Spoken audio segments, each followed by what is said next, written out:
De la naissance d'un enfant au transfert d'un patrimoine, chaque situation est unique et mérite d'être bien vulgarisée par des conseillers dans le domaine. Voici la chronique des bonsconseils.com avec Éric Veilleux et Bernard Paquette, conseillers en sécurité financière chez Des Bons Conseils Incorporés. Bon matin, Éric Veilleux. Hey, bon matin, bon matin. Comment ça va? Hey, super bien, super bien. Une belle journée de Saint-Valentin hier. Oui, ben écoute, j'ai entendu dire entre les branches que vous avez eu un week-end chargé. Ben, c'est ça, vendredi, moi puis mon ami Samuel Pépin, la pralinière, oui. On s'est affiliés ensemble pour distribuer 2000 chocolats, dans le fond, dans toutes les résidences personnes âgées du coin. Saint-Georges, on s'est rendu jusqu'à la Quai-de-Chemin. Fait qu'on le donnait pour les employés, puis on le donnait aussi... surtout les résidents et les employés. Fait que ça a fait chaud au cœur. Puis hier, on avait le background de ça, les gens qui nous écrivaient puis tout, puis ça a fait encore plus chaud au cœur. On s'est dit que ça valait vraiment la peine. Puis les gens devaient être surpris et j'imagine que la réponse dans ces centres-là devait être extraordinaire. Comme j'ai dit, on voyait pas les visages, mais les yeux voulaient tout dire. Parce qu'on a souri, on était quand même avec les règles de distanciation encore plus appliquées, serrées. On rentre dans RPA, on fait pas exprès, mais de voir les visages des gens, là, ça valait le coup, puis ça valait le temps qu'on a pris pour mettre ce beau projet-là en ligne. Très, très, très beau geste de votre part et de la pralinière également. Absolument, absolument. J'aurais pas pu faire ça toute seule. Là. 2000 chocolats, j'aurais pas imprimé ça. Il y en a qui... En tout cas, il y a 2000 personnes qui sont gâtées parce que la pralinière font du tabarouette de bons chocolats. Absolument. Bon, Éric, on va parler des vraies affaires. On est dans le temps, dans le mois de février, c'est le temps de l'investissement, entre autres. Ouais. REER, CELI, tu le disais avant d'entrer en ondes, il y a tellement de monde qui me pose des questions. C'est quoi la différence entre les deux, tu sais? Oui, c'est dans les dernières fois qu'on va parler d'investissement, on va aller dans d'autres choses dans les prochaines chroniques, mais là, on est dans le dernier sprint, il reste 2 semaines pour les cotisations REER de 2020. Mais souvent, les gens disent, est-ce que je suis mieux de prendre un REER? C'est quoi un CELI? Qu'est-ce qui est le meilleur des produits? Exact. À partir de là, il y a plein de questions à se poser. Le REER, dans le fond, ça le dit, c'est un régime enregistré d'épargne retraite. Donc, c'est plus un produit qu'on va pousser vers la retraite, mais qui va nous donner notre retour sur les impôts qu'on a payés dans l'année qu'on l'a cotisé. Si je mets 10 000 $, j'ai un retour d'impôt de 40 %. J'ai 40 % gros de braquette d'impôt. Je vais avoir un 4 000 de retour d'impôt en maximisant mes allocations familiales, etc., etc. Mais évidemment, le 10 000, si rendu à la retraite, il en vaut 100 000, quand vous allez le décaisser, il va avoir l'impôt à payer sur le décaissement. Parce qu'on ne l'a pas payé durant les années qu'on a investi. Oui, puis il a capitalisé à l'abri de l'impôt. Oui, c'est ça. En contrepartie, le CELI, si on cotise dedans, il n'y a pas de retour d'impôt aujourd'hui. C'est juste qu'on investit dedans, dans le compte d'épargne libre d'impôt. Donc, tout ce qu'on va capitaliser va être à l'abri de l'impôt. Donc, rendu à la retraite, tu peux dire, une année, tu as ton fonds de pension, tu as besoin de sortir un 50 000. Le 50 000 que tu vas sortir de ton CELI, même en gain, il ne déclenchera pas du gain en capital, il ne sera pas rajouté à nos impôts. C'est bon pour les gens qui ont des fonds de pension garantis, des fonds de pension gouvernementales. Oui. On parle souvent de l'encaissement, mais c'est super important de penser au décaissement quand on cotise. Parce que, mettons qu'on a 100 000 de REER qu'on a accumulé pendant 10, 20, 30 ans, assurément, ce 100 000-là, la première année, il est compté comme un revenu. Si on le sort tout, si on sort 100 000 d'une claque, bonne chance, on va le manger en impôts. Comme je dis souvent, c'est important de penser autant au décaissement qu'à l'encaissement.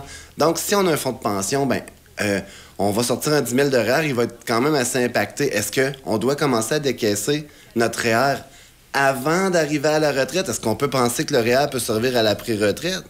Tandis que le CELI peut être super intéressant pour quelqu'un qui a un fonds de pension. Il dit, j'ai eu tant de fonds de pension cette année, je vais chercher 20 000 dans mon CELI. J'ai aucune pénalité impact sur ce retrait-là. Fait que on dit tant chaque situation compte, chaque client est différent. Donc, prenez le temps de regarder votre situation avant de cotiser votre REER, votre CELI. On peut savoir les deux? C'est ce qu'on dit souvent. L'idée, c'est d'avoir un mix and match de tout. Le REER est très important dans le temps qu'on a des enfants parce qu'on peut maximiser nos allocations familiales, comme on a parlé dans la capsule précédente. Oui, parce que inévitablement, il réduit ton revenu, le REER, un peu. C'est ça. En réduisant le revenu, le gouvernement pense qu'on est plus pauvre, même si on a justement mis de l'argent de côté pour notre retraite. Fait que c'est important de penser à ça avec des enfants. Puis il arrive un jour, puis on peut dire, mes REER sont assez élevés, je vais commencer à mettre de l'argent dans le CELI. Puis le CELI, souvent, les gens vont mettre de l'argent dans un CELI, payer leurs taxes à la fin de l'année, payer... Moi, je pense que le CELI devrait être un investissement long terme. C'est lui qui devrait capitaliser le plus. Les gens me demandent souvent, Éric, un CELI, ça rapporte combien? Ouais. Ça vaut-tu la peine? Ben, un CELI va rapporter de la façon que vous l'avez investi. Si on le met dans un CPG, dans le fond, un certificat de placement garanti qui est à 1 ben notre CELI va vous donner 1 de rendement. Donc, on va avoir mis de l'argent qui va rapporter à peu près rien. Par contre, si on est allé du côté des marchés boursiers, on a fait on a fait 4, 5, 6 % de moyenne. Ben là, le gain qu'on va faire, il est intéressant pour les retraits à la retraite. Fait qu'on peut le placer, ça va dépendre du véhicule de placement que vous allez utiliser. Ouais, c'est ça. Puis idéalement, comme tu le disais, c'est de diversifier tout ça. Là. Absolument, absolument. Puis aussi pour les retraités, là, il reste 2 semaines, puis je voulais jaser un petit peu de ça, il reste 2 semaines. Certains retraités, là, ils ont encore des droits non utilisés de leur REER, ils ont de l'actif sur leur maison qu'ils peuvent emprunter dessus. Ça peut être intéressant, passer 65 ans, là, de prendre un REER pour mettre notre revenu plus bas pour aller chercher le supplément de revenu garanti du gouvernement fédéral. Il y a un calcul à faire, c'est bon de le faire que le comptable. Les gens, ils pensent pas, mais aller chercher un 5-6 000 par année, qu'on n'aurait pas le droit d'avoir juste parce qu'on a cotisé 2-3 000 de REER.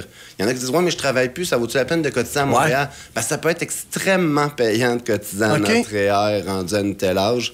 Il y a un petit calcul qui se fait, puis on va chercher de l'argent qui est disponible.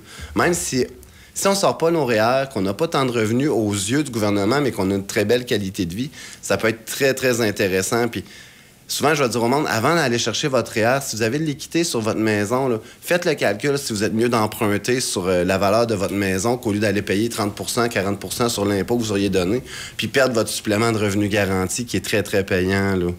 OK, je comprends, il y a des belles grosses stratégies à faire. Puis je vous le dis, le décaissement est plus important des fois que l'encaissement. Parce que les gens disent « Ouais, mais un REER, je vais payer l'impôt plus tard. Oui. » Pas nécessairement.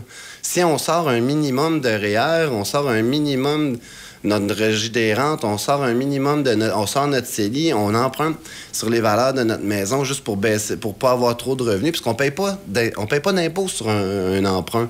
Puis présentement, oubliez jamais qu'on peut emprunter en bas de 2 %. Ben c'est là où je m'en allais. J'allais te poser la question. J'imagine que ça vaut la peine avec les taux hypothécaires qu'on a là. Absolument. Parce que si tu sors 10 000 de REER, tu vas payer environ 3 000 d'impôts, mettons, un 30 %.